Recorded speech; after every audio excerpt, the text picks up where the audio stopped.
ಧರ್ಮಸ್ಥಳ ಪ್ರಕರಣದಲ್ಲಿ ಬಂಧಿತನಾಗಿರುವ mask man ಚಿನ್ನಯ್ಯನಿಂದ SIT ಸ್ಫೋಟಕ ಮಾಹಿತಿ ಕಲೆ ಹಾಕಿದೆ.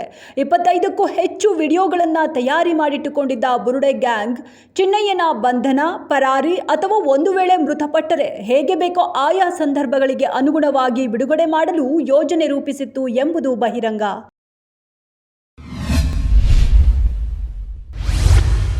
ಚಿನ್ನಯ್ಯ ಎಲ್ಲಿದ್ದ, ಎಲ್ಲಿ ವಾಸವಿದ್ದ, ಹಣ ಯಾರಿಂದ ಪಡೆದ ಎನ್ನುವುದು ಕುರಿತು ಎಸ್ಐಟಿ ಅಧಿಕಾರಿಗಳು ತನಿಖೆ. ಬೆನ್ನಲ್ಲೇ ಮಹೇಶ್ ಶೆಟ್ಟಿ ತಿಮಾರೋಡಿ ಹಾಗೂ ಅವರ ಸಹೋದರ ಮೋಹನ್ ಮನೆಯಲ್ಲಿ ಎಸ್ಐಟಿ ಅಧಿಕಾರಿಗಳು ತಡರಾತ್ರಿ 2:30ರವರೆಗೆ ನಡೆದ ಮಹಜರು. ಹಲವಾರು ವಸ್ತುಗಳನ್ನೆಲ್ಲ ಎಫ್ಎಸ್ಎಲ್ಗೆ ರವಾನೆ ಮಾಡಲಾಗುತ್ತದೆ. ಮನೆಗೆ ಬೀಗ ಹಾಕೊಂಡು ನ್ಯಾಯಾಧೀಶರು ಕುಟುಂಬ ಸಮೇತರಾಗಿ ತಮ್ಮ ಊರಿಗೆ ತೆರಳಿದ್ರು. ಮನೆಯಲ್ಲಿ ಯಾರೂ ಇಲ್ಲದನ್ನ ಗಮನಿಸಿದ ಕಳ್ಳರು ಒಳಗೆ ನುಗ್ಗಿ ಈ ಕೃತ್ಯ.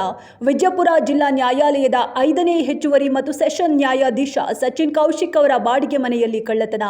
29,60,000 ರೂಪಾಯಿ ಮೌಲ್ಯದ ಚಿನ್ನಾಭರಣಗಳು, ಡೈಮಂಡ್ ಆಭರಣಗಳು ಹಾಗೂ 50,000 ನಗದು ತೆಗೆದುಕೊಂಡು ಹೋಗಿದ್ದಾರೆ. ಟೀಮ್ ಇಂಡಿಯಾದ ಮಾಜಿ ಆಫ್ ಸ್ಪಿನ್ನರ್ ಹಾಗೂ ಆಲ್ರೌಂಡರ್ ರವಿಚಂದ್ರನ್ ಅಶ್ವಿನ್ 2026ರ ಐಪಿಎಲ್ಗೂ ಮೊದಲೇ ನಿವೃತ್ತಿ ಘೋಷಣೆ. ಇತ್ತೀಚೆಗಷ್ಟೇ ಭಾರತದ ಟೆಸ್ಟ್ ಕ್ರಿಕೆಟ್ಗೆ ಗುಡ್ ಬೈ ಹೇಳಿದ್ರು. ಇದರ ಬೆನ್ನಲ್ಲೇ ಈಗ ಐಪಿಎಲ್ಗೂ ನಿವೃತ್ತಿ ಘೋಷಿಸಿದ್ದಾರೆ. ಐಪಿಎಲ್ನಲ್ಲಿ ಅತಿ ಹೆಚ್ಚು ವಿಕೆಟ್ ಪಡೆದವರ ಪೈಕಿ ಅಶ್ವಿನ್ ಅವರು 5ನೇ ಸ್ಪಿನ್ನರ್ ಎನಿಸಿಕೊಂಡಿದ್ದಾರೆ.